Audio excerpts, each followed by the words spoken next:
Hi viewers, welcome to our channel. ప్రస్తుతం మనతో పాటు ఇమ్మంది రామారావు గారు సీనియర్ జర్నలిస్ట్ ఉన్నారు. వారితో ఒకసారి మాట్లాడదాం. సార్ నమస్కారం. సార్ నమస్తే. సార్ జగన్మోహన్ రెడ్డి గారు హైకోర్టులో ఒక పిటిషన్ వేశారు సార్.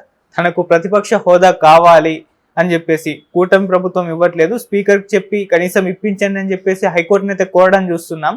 సో మామూలుగా మరి దీన్ని ఏ విధంగా చూడొచ్చు అంటారు? అంటే జగన్మోహన్ రెడ్డి గారికి అంత లేదు, ప్రతిపక్ష హోదా దక్కేందుకు అర్హత లేదు, అందుకే ఇవ్వలేదు అని అంటున్నారు. మరి ఇంకా కూడా ప్రతిపక్ష హోదా కావాలని అడుగుతున్నారు, హైకోర్టు వరకు వెళ్తున్నారు. మరి ఏం చెప్తారు సార్ దీని గురించి? అది ఇక్కడ ఆయన కంప్లీట్గా ప్రజాస్వామ్యము రాజ్యాంగము అనే విషయాల్ని మరిచిపోయి మాట్లాడుతున్నాడు. ఆయన ఇంకా ఆయనే చీఫ్ మినిస్టర్గా ఉంటున్నట్టు, ఆయన మాటే శిలాశాసనం అయినట్టుగాను, ఆయన మాట్లాడిందే మాట, పాటాడిందే పాట, అలాగా ఇంకా భ్రమలో కొనసాగుతూ ఉన్నాడు. లేకపోతే అసెంబ్లీ దగ్గరికి వచ్చేటప్పుడు నువ్వు నీ తాలూకు మధ్య మార్పులో నల్ల తువ్వాళ్ళు చుట్టుకొని రావాలా? ఎందుకు? వాళ్ళు ఏం చేశారని? ఇప్పుడు నిరసన వ్యక్తం చేయాలంటే అవతల వ్యక్తి మనకేదో మన పట్ల పొరపాటు చేస్తే మీరు దారుణమైన చర్యలు మా మీద తీసుకున్నారు కాబట్టి వీటిని మేము ఖండిస్తున్నాము అనడానికి నిరసన తెలపాలి. వాళ్ళు ఏ చర్యలు తీసుకోలేదు కదా. ప్రమాణ స్వీకారాలు చేశారు, గవర్నర్ స్పీచ్ ఉంటుంది, గవర్నర్ స్పీచ్ని ధిక్కరించి వీళ్ళు వాకౌట్ చేస్తామని గలాభా చేయడం అనేది తప్పది. గవర్నర్ని తిరస్కరించినట్టయితే గవర్నమెంట్ ఆఫ్ ఇండియానే తిరస్కరించినట్టు లెక్క. వాళ్ళు కేంద్ర ప్రభుత్వం తాలూకు అధీనంలో ఉన్నవాళ్ళు. కేంద్ర ప్రభుత్వానికి అధినేత ఎవరు? Prime minister. అంటే మీకు తెలుసో తెలియకో సూటిగా ప్రధానమంత్రినే తిరస్కరిస్తున్నట్టు లెక్క. అదైపోయింది. బయటకు వచ్చి గొడవ ఏంటండి? బయటకు వచ్చి ఉపన్యాసాలు ఏంటండి? మీరు అలాగా అమ్మకు వందనంలో 15,000 వేస్తూ ఉన్నారు, ఎందుకు వేయలేదు అంటాడు. వాళ్ళ ఇష్టం, వాళ్ళ పరిపాలన వసతి, ఆ సౌలభ్యం చూసుకోవద్దా? అడగగానే ఇచ్చేస్తారా?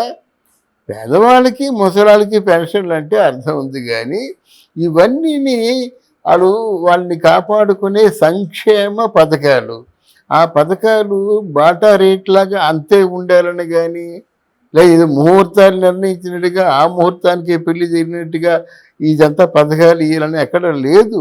ఆ ప్రశ్నే తప్పు అంటున్నాను నేను. ఒకటి అది అంటే ఔదార్యంతో ఇచ్చేది ప్రభుత్వం. ఔదార్యంతో ఇచ్చేదాన్ని మనం డిమాండ్ చేసి అడగకూడదు కదా. ఇలాగ పేద పిల్లలకు కానీ, కొంచెం ఆర్థికంగా బాగా చిదిపోయిన వాళ్ళ కుటుంబాలకు కానీ, రిజర్వేషన్లో ఉన్న పిల్లలకు కానీ ఇస్తూ ఉంటారు. వాళ్ళు వీళ్ళు చూసుకొని ఇస్తారు. దీనికి ఏమిటి? నువ్వు ఆనాడు ఆ మాట అన్నావు, నువ్వు ఈనాడు ఈ మాట అన్నాడు, పోలవరం అన్నావు, స్పెషల్ స్టేటస్ అన్నావు అని ఉబుసుపోని మాటలు మాట్లాడితే ఎలాగుంటుందంటే, ఈ 5 సంవత్సరాల్లో నువ్వేమైనా చేసావా? నువ్వు చేయని దానికి ఎందుకు మాట్లాడడం?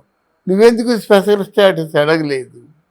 గనక ఇవన్నీ ఎలాగున్నాయంటే అనాలోచితంగా మాట్లాడే మాటల్లాగా ఉన్నాయి.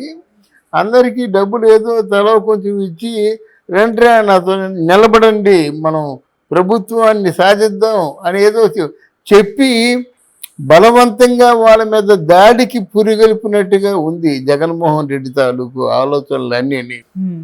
కానీ చంద్రబాబు నాయుడు గనక పరిపాలన సామర్థ్యం ఉన్నవాడు గనక ఇన్ని మాటలు మాట్లాడాడు జగన్మోహన్ రెడ్డి. ఒక్కసారైనా స్పందించాడా? తిరిగి ఎత్తి పొడిచాడా?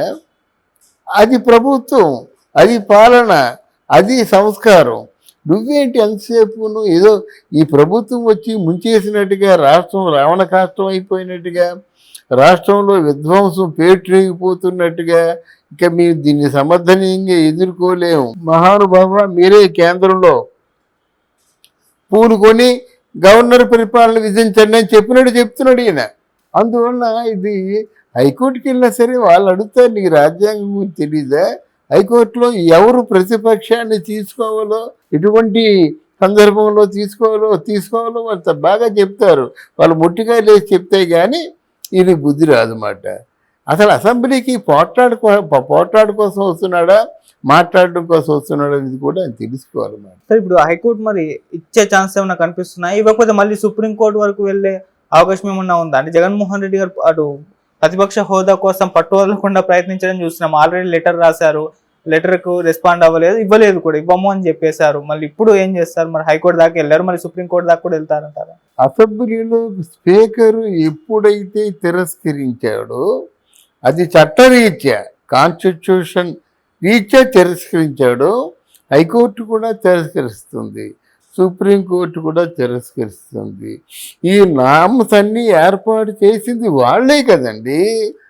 ఇప్పుడు స్పీకర్ చేతికి ఇప్పుడు స్టాండింగ్ ఆర్డర్స్ కొన్ని ఇస్తారు, ఈ స్టాండింగ్ ఆర్డర్స్ని రూపొందించింది వీళ్ళే కదా. హైకోర్టు, సుప్రీంకోర్టు ఫైనల్గా వాళ్ళు ఇచ్చిన ఆర్డర్స్ని వీళ్ళు ఆచరణలో చూపిస్తారు. ఎందుకు వెళ్తాడు? అసలు మతి లేక వెళ్ళడం తప్ప ఏమైనా కొంచెం రాజకీయం తెలిసిన వాడైతే వెళ్తాడా? ముట్టుకాయలు తింటాడు ఒకటి. తర్వాత ఆయనే చెప్పాడు, లోకడు ఏం చెప్పాడంటే, ఓ మిస్టర్ చంద్రబాబు నువ్వేమనుకుంటున్నావు, పెద్ద 4-5 సీట్లు లాక్కుంటే నీకు అంటే అప్పుడు ఎన్ని వచ్చాయి? 23 వచ్చాయి. 23లోనూ ఒక 7-8 సీట్లు లాగేశాను అనుకో నేను. నా దగ్గర బారులు తీరి నీ వాళ్ళు వస్తున్నారు, ఒక 7-8 లాగేస్తే నీకు ప్రతిపక్ష హోదా కూడా దక్కదు అని దేని ఆధారంగా ఆ మాట అన్నాడు జగన్మోహన్ రెడ్డి? చెప్పండి. ఈయన మాటే కదా. నీ 4-5 సీట్లు లాగడం చాలా ఈజీ, అప్పుడు నీకు ప్రతిపక్ష హోదా కూడా దక్కదు, సిగ్గు లేకుండా మాట్లాడకయ్యా అన్నాడు. ఈయన దగ్గరికి వచ్చేసరికి రూల్స్ మారిపోతాయా? అవన్నీ ఆలోచించాలి. అరే ఒక పక్క నీ సాటి చెల్లి చెప్తుంది, ఏంట్రా నువ్వు పరువు తీసుకుంటావు ఏంటి, అసలు పూర్తిగా నాన్న పేరు చెడగొట్టేస్తున్నావు. ఒక పక్క నిన్నే మళ్ళీ కామెంట్ చేసింది ఆవిడ. ఆ వినుకొండలో ఉన్నటువంటి దాని గురించి తేట తెల్లంగా ఆ చెల్లె చెప్పింది, నువ్వే హత్య చేయిస్తావు, నువ్వే కుయ్యో ముర్రో అని అరుస్తావు. ఆ మాత్రం జ్ఞానం లేకుండా ఆయన రేపు వెళ్తున్నా అన్నాడు. మరి రేపు వెళ్ళి అక్కడ ఏం చేస్తాడో మనం ఇంకో వీడియోలో చెప్పుకుందాం. ఏది ఏమైనా సరే ప్రజలకి మనం చేసుకునేది ఏంటంటే, ఇటువంటి ప్రోపకండాలని మీరెవరూ నమ్మొద్దు. ఓకే.